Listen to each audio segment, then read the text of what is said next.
The room stopped. Not the kind of quiet that falls when something ends, the kind that arrives before something begins, the kind that presses against your chest and doesn't let go. 43 men were in that gymnasium. Fighters, coaches, former champions, men who had broken bones and had their own broken, men who didn't flinch at anything. Every single one of them held their breath, because Bruce Lee had just removed his jacket. And the man standing across from him, 6'2", 231 pounds of compressed muscle and professional violence, had just stopped smiling. Los Angeles, spring 1967. The Chinatown Gymnasium on North Broadway smelled like sweat and old leather, canvas mats, speed bags hanging still, fluorescent lights buzzing overhead with that thin institutional hum that makes every sound feel louder than it is. It wasn't a public event, no cameras, no press passes, no contract signed. What happened inside that room was never meant to leave it. Most accounts were buried, a few survived in whispered form, passed between fighters, dropped in conversations at late-night diners, mentioned once in a letter that was never published. The man who organized it refused to speak about it publicly for over 2 decades. When he finally did, he said only this: "I've seen every kind of fighter in my life. I saw something different that night." His name was Marcus Del Rey, retired professional boxer, 12 years in the circuit, a man who had stood across from legitimate champions and never once looked away first. He organized the session as a favor, a private demonstration. A handful of serious martial artists and combat sports practitioners gathered to watch and assess. No titles on the line, no money exchanging hands. Just men who wanted to understand something they'd been hearing about for months. They wanted to understand Bruce Lee. The rumors had been circulating through Los Angeles' combat sports underground since at least 1966. A Chinese martial artist, small, lean, teaching at a school in Chinatown. Former students, wrestlers, judokas, even a couple of boxers, had started showing up at gyms with specific stories. Not vague praise, specific, detailed, slightly embarrassed accounts of being controlled in ways they couldn't explain. A grip they couldn't break, a strike they never saw coming, a level of reactive speed that didn't match anything they'd been trained to expect. The combat world is skeptical by design. It has to be. There are 1,000 martial arts teachers in every major American city claiming secret knowledge and mystical technique. Most of them fold the moment a real fighter steps through the door. But the accounts were too consistent, too specific. Too many of them came from men who had no reason to be impressed. So Marcus Del Rey made a call, and Bruce Lee agreed to come. He arrived without ceremony. No entourage, no assistant carrying his gear. He walked through the door carrying a single canvas bag, wearing simple dark trousers and a plain shirt with the sleeves already rolled to the elbow. He was 30 pounds lighter than anyone in the room. He looked like he'd come to fix the plumbing. The men inside watched him cross the floor. A few exchanged glances. One man, a former collegiate wrestler named Paul Hendricks, built like a freight elevator, leaned toward a friend and said something under his breath. The friend smiled. Bruce Lee didn't look at them. He set his bag down. He looked at the space. He looked at the ceiling. He looked at his hands. Then he looked at Marcus Del Rey. "All right," he said, "let's begin." The plan was simple. Progressive resistance. Bruce Lee would spar with a series of practitioners, each one escalating in size and combat sports experience. Not a brawl, an assessment. Everyone in the room would watch, ask questions, take notes. That was the plan. It began professionally. The first man was a karateka, black belt, fast, technical, confident. He stepped forward with the correct posture, the correct distance, the correct expression of focused calm.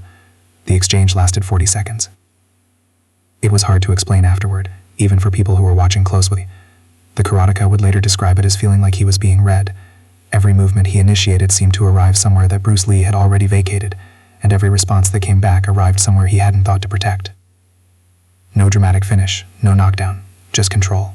Clean, complete, almost clinical control. The karateka stepped back and bowed. His expression was the expression of a man quietly reassembling his assumptions. The second man was a judoka. Former national-level competitor, known for explosive takedowns and relentless brickwork. He entered the sparring space with the patient confidence of someone who had taken much bigger men to the floor. He reached for Bruce Lee. He didn't get there. The speed of the initial deflection made several people in the room physically step forward, not to intervene, just instinctively, the way you lean toward something you can't quite believe you're seeing. The judoka's grab was redirected so precisely, so early, that his own momentum carried him sideways before he'd registered it had happened. He recovered. He was good. He tried again. 3 times, different angles. Each time something similar. Not a block, not exactly. More like the target was no longer in the location where physics said it should be. When they separated, the judoka stood very still for a moment. "Again," he said quietly. Marcus Del Rey shook his head. "That's enough." There was a break. Men stood in small groups, speaking quietly. The energy in the room had shifted. The skepticism hadn't dissolved. Skepticism in combat circles doesn't dissolve easily, but it had become more serious, more focused. Paul Hendricks, the former wrestler, hadn't moved from his position against the far wall. He'd been watching with his arms crossed in an expression that hadn't changed since the beginning. Now he uncrossed his arms. He was 26 years old, 6'2", 231 pounds, all-American wrestler in college, 2 years of boxing training layered on top. He had a record in informal competition that people in that room were familiar with. He had never been taken down by anyone lighter than 210 pounds. He walked toward the center of the space. "I want to go," he said. Marcus Del Rey looked at Bruce Lee. Bruce Lee was wrapping one wrist slowly, methodically. He didn't look up immediately. When he did, his expression was the same as it had been since he arrived. Calm. Not performance calm. Not the theatrical stillness that fighters sometimes use as intimidation. Something else. Something that felt, and multiple witnesses would use this word later, settled. "Okay," he said. The room rearranged itself. Everyone moved back. Everyone found a better angle. The casual conversation stopped. The 43 men in that gymnasium oriented themselves toward the center of the floor the way iron filings orient toward a magnet. Nobody told them to. They just did. Hendricks was a physical statement. Everything about his posture, his structure, his sheer geometric mass communicated what combat experience had proven, that he was difficult to move and dangerous to engage. He'd absorbed strikes from trained boxers. He'd been punched hard. It had not worked. He settled into a stance that was neither purely wrestling nor purely boxing, something integrated, instinctive, developed through repetition and real experience. He looked at the man across from him. Bruce Lee stood with his weight distributed, one foot slightly ahead, hands up but relaxed, eyes tracking. There was a moment. One of those charged silences where everyone in the room feels what's about to happen without being able to name it. Hendricks moved first. Not a reckless lunge. He was too experienced for that. A controlled forward press, testing distance, gauging reaction, the opening sequence of someone who planned to work with patience and leverage. He feinted with his upper body. Bruce Lee didn't bite on the feint. He moved, backward, sideways, something diagonal that made the geometry of the space change, and Hendricks's follow-through found nothing. Hendricks reset. Again. This time he was faster. He committed to a grip attempt, reaching with both hands, using the technique that had worked against stronger men than anyone in this room. Contact happened, briefly. Then something happened with Bruce Lee's structure, a simultaneous rotation and drop, and something that transferred Hendricks's own forward force, and the grip didn't close the way it was supposed to.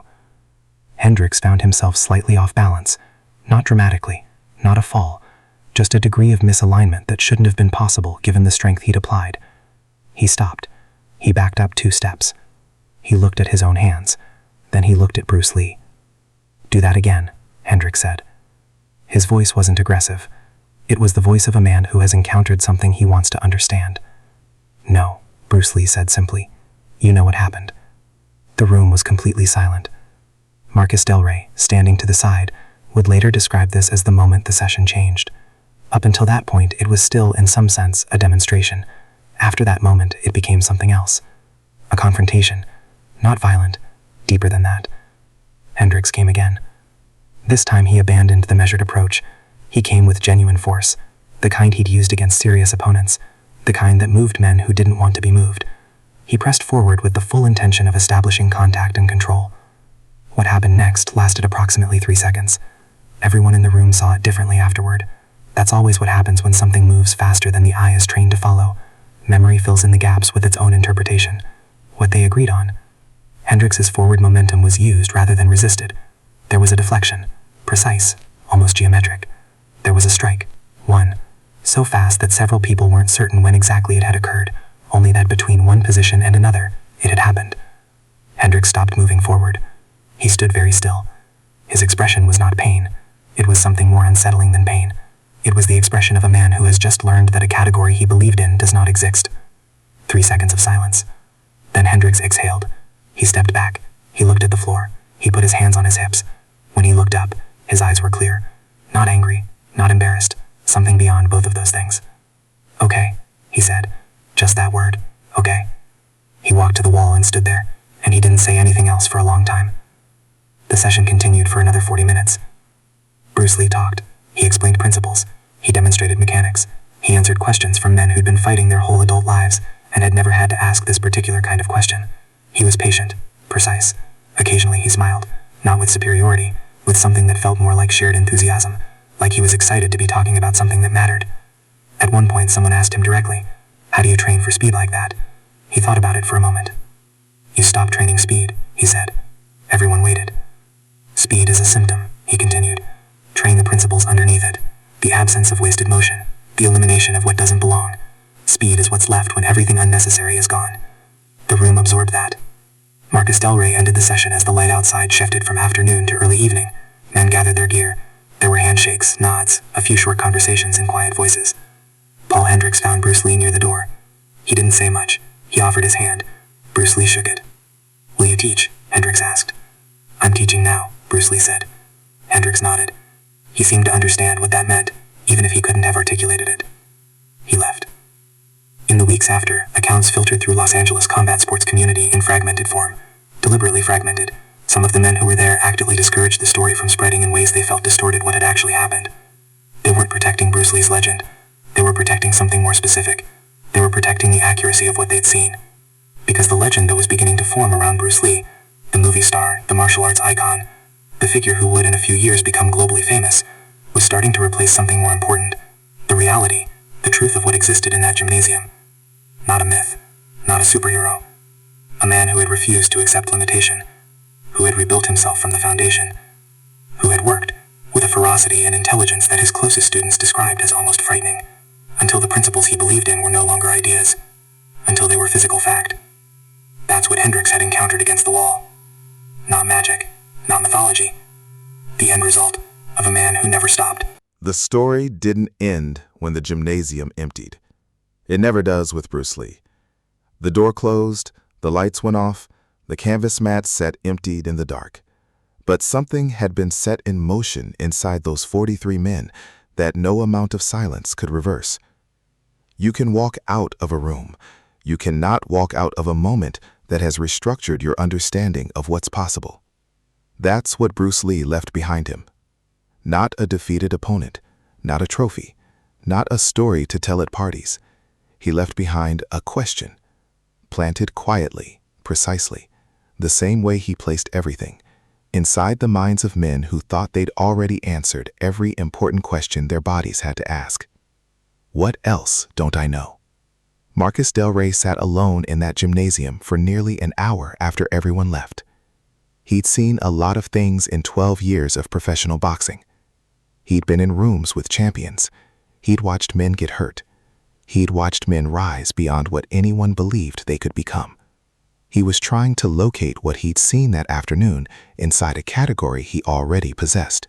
He couldn't do it.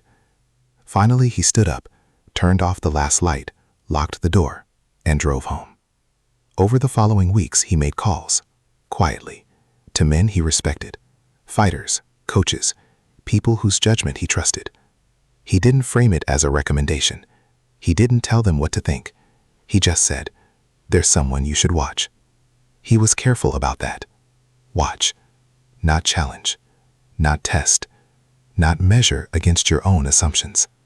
Watch, because he understood something by the time he sat alone in that empty gymnasium. The men who'd walked in that afternoon with the intention of testing Bruce Lee had framed the entire experience incorrectly from the start. You don't test a principle. A principle tests you. Paul Hendricks didn't return to his gym the next morning. He was there physically. He wrapped his hands. He hit the bags. He ran his usual circuit. But something in his approach had shifted overnight, and he couldn't pretend it hadn't. He'd been fighting and wrestling and training since he was 17 years old. He had a methodology, a framework, a set of beliefs about what worked and why, built from thousands of hours of real experience. One 3-second exchange had introduced a fracture into that framework. Not a collapse, a fracture, a thin line of light coming through a wall he'd always assumed was solid. He spent 3 days trying to identify exactly where the fracture was. On the 4th day, he drove to Chinatown. He didn't call ahead. He didn't know if he'd be welcome. He stood outside the school on North Broadway for almost 5 minutes before he went in. Bruce Lee was teaching a class. Small group. He acknowledged Hendrix's arrival with a single nod, the kind that says, "I see you, wait," and continued the lesson without interruption. Hendrix watched. He stood against the wall, arms crossed, and he watched. And somewhere in the middle of watching, something that had been tight across his shoulders since the gymnasium session released, like a knot loosening, like something that had been held at the wrong tension finally finding its correct resting point. After the class, Bruce Lee came to him directly. No preamble. "What did you see?" Hendrix thought about it. "I saw people moving without moving." Bruce Lee smiled. Not politely, with genuine pleasure, the way someone smiles when they hear their own thoughts spoken by another voice. That's a good way to say it. He sat together for almost 2 hours. This wasn't recorded. There's no transcript. What survives comes from Hendrix himself, from an account he shared with a close friend in the mid-1980s, long after Bruce Lee was gone, and the mythology had already fully calcified around the man's memory. He said Bruce Lee spoke about combat the way a physicist speaks about the universe. Not with ego, with the specific excitement of someone who has stared at something most people haven't thought to look at, and found it infinitely more complex and beautiful than expected. He talked about economy, about how every unnecessary movement was not just wasted energy. It was information. Information given to your opponent. A conversation you didn't intend to have. Every flinch, every telegraphed weight shift, every emotional signal readable in posture or breath, all of it was language, and most fighters were talking constantly without knowing it. The goal, he said, wasn't silence exactly. It was honesty. To move only with what was true. To eliminate the noise, the performance, the habit, the fear disguised as aggression, and leave only what the moment actually required. Hendrix asked him how long it took to get there. Bruce Lee considered the question seriously. He didn't give an easy answer. "I don't know that I'm there," he said. "I know where I am today. Tomorrow, I'll know more." Hendrix found this unsatisfying for about 10 seconds. Then he found it to be the most useful thing anyone had ever said to him about fighting. What Hendrix didn't fully understand that afternoon, what most people who encountered Bruce Lee in those years didn't fully understand, was that the man he was sitting across from was in the middle of dismantling everything he'd ever been taught. By 1967, Bruce Lee was in the process of building what would eventually become Jeet Kune Do. But that name, that formalization, came later. What was happening then was rawer than a system, more urgent. It was a man refusing to accept inherited answers to questions he was still actively investigating. He trained in Wing Chun under the great Ip Man. He'd absorbed Western boxing, fencing theory, wrestling.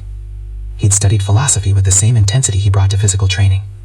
Not as decoration, not for inspiration quotes to put on posters, but as methodology, as actual operating instruction for how to think about movement, about combat, about the relationship between mind and body at the moment of contact. He read everything, annotated everything, tested everything against reality. If it worked, he kept it. If it didn't, he removed it.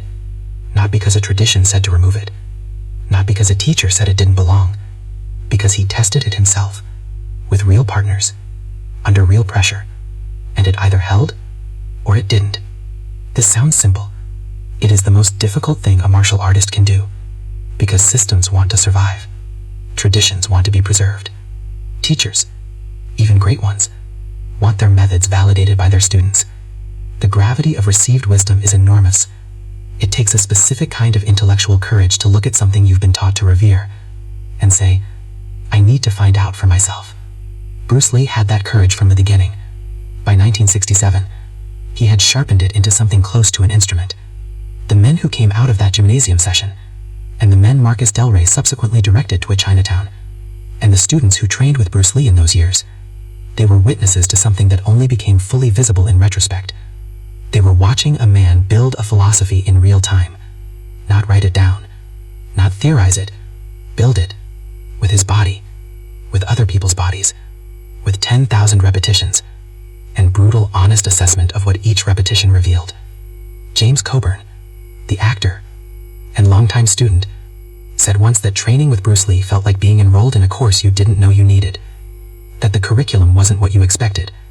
You'd come in thinking you were learning to fight, and gradually realize you were being asked to think differently about everything. Sterling Sylvant, screenwriter, another devoted student, described it in almost identical terms. Something about the precision of the teaching, the refusal to let vague understanding substitute for real understanding.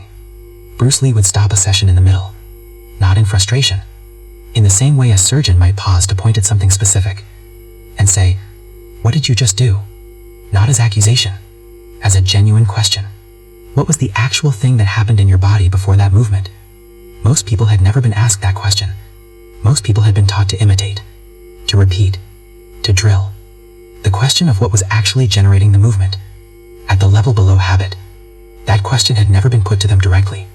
Bruce Lee put it to them, every session, until they started putting it to themselves. The ripple moved outward.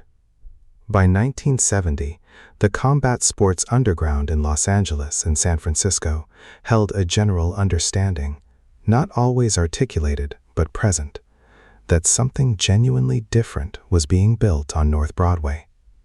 The mainstream martial arts world was still largely organized by tradition, by lineage, by the authority of systems, belt rankings and kata, and the social structures that had grown up around institutionalized practice. What Bruce Lee was doing existed outside all of that. Not in opposition exactly, just elsewhere. Operating from a different set of first principles that didn't require the institutional framework to validate them. Some people found this threatening. That's natural. Every serious practitioner has invested heavily in their methodology. The implication that another approach might reveal limitations in your own is not comfortable. Some people found it liberating. Those who found it liberating tended to seek him out. And what they consistently reported, what echoes across the accounts of people who trained with him or watched him train or simply spent serious time in his presence, was not what the mythology later emphasized. The mythology emphasizes the physical, the speed, the power, the legendary demonstrations.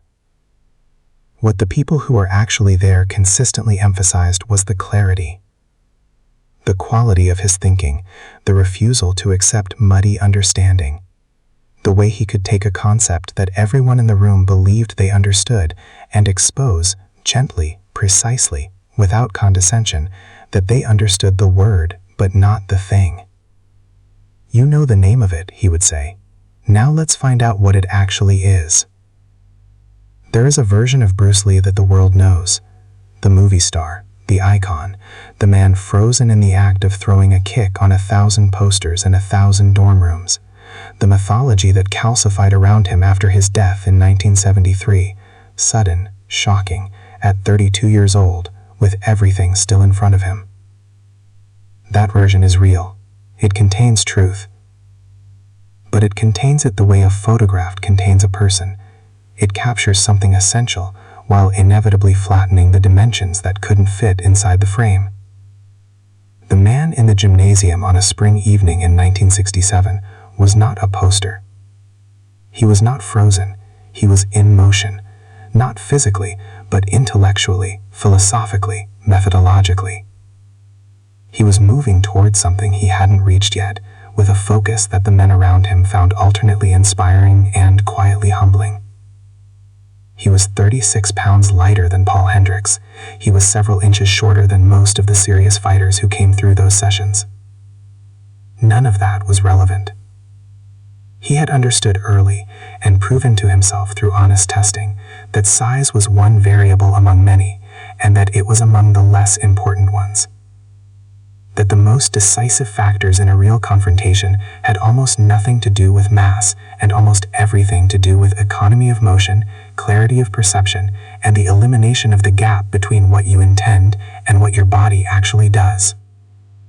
Train those things honestly enough, relentlessly enough, with enough willingness to confront uncomfortable truth, and the size differential becomes noise. He proved this, not on film, in rooms like the one on North Broadway, with real men who wanted to find his ceiling and couldn't. Paul Hendricks trained informally with Bruce Lee for several months before life moved him elsewhere. A job, a move, the ordinary friction of adult life that interrupts even the most transformative encounters. But he carried something with him. Not a technique, not a specific sequence of movements that could be cataloged and drilled. Something more durable than that. A method of questioning. He started asking about every technique he performed, every habit he built, every assumption embedded in his training. Why? Not rhetorically. Genuinely. Why does this work? What is it actually doing? Have I tested it, or have I just repeated it until it felt true? Those questions changed how he trained for the rest of his life. He was not unique in this. You could trace the same shift in account after account from people who spent serious time around Bruce Lee in those years. Something about the quality of his attention, the refusal to let understanding remain comfortable and unexamined, transferred. Not through osmosis, through demonstration, through watching someone apply that standard to themselves with complete consistency. You cannot watch a person demand genuine honesty from their own understanding, day after day, without it creating some pressure on your own standards. That was the real teaching. The physical stuff was the medium. The message was the quality of the inquiry itself. 56 years later, the gymnasium on North Broadway is gone. The building that replaced it has no memory of what happened inside the one that stood before it. The fluorescent lights that hummed above 43 silent men on a spring evening have been dark for decades. But the question that Bruce Lee planted in that room has not gone dark. It lives in every serious practitioner who has looked at a technique and refused to accept received wisdom as sufficient, in every fighter who has tested their beliefs against reality and updated when reality won, in everyone who has read his notes, dense, passionate, relentless, and recognized in them not the thoughts of a movie star, but the working documents of a genuine philosopher who happened to think with his body. Using no way as way, having no limitation as limitation. Those are not aphorisms for walls. They are operating instructions, precise, demanding, uncomfortable operating instructions for how to approach any discipline, any skill, any craft, any form of human mastery, with complete honesty. Take your framework, your system, your inherited structure. Now hold it up to the light and look at it, not with deference, not with hostility, with honest eyes. What is actually here? What works because it's true, and what works only because you've repeated it long enough to mistake repetition for proof? That question does not have a comfortable answer. It never did. It didn't for Bruce Lee either. He asked it of himself every day, which is precisely why the men who stood across from him in places like that gymnasium on North Broadway could not find the ceiling he was supposed to have. He had refused to install one. The session ended. The men went home. The legend grew in the wrong direction, as legends tend to. Larger, simpler, more dramatic, further from the truth of what actually happened in the quiet rooms where the real work was done. But for 43 men on a spring evening in 1967, something had been seen that could not be unseen. Not a superhero, not a movie character, not a poster. A man who had looked at everything he was taught and asked, "Is this actually true?" and then worked with a completeness and a ferocity that bordered on the absolute, until the answer was no longer a belief, until it was bone, until it was breath, until it was the thing that moved before thought, because it had been thought about so many times, at such depth, with such relentless honesty, that it no longer needed to be thought about at all. That is what Paul Hendricks felt for 3 seconds in the middle of a gymnasium floor. Not speed, not power, the end product of a man who never, for one single day, stopped asking the question.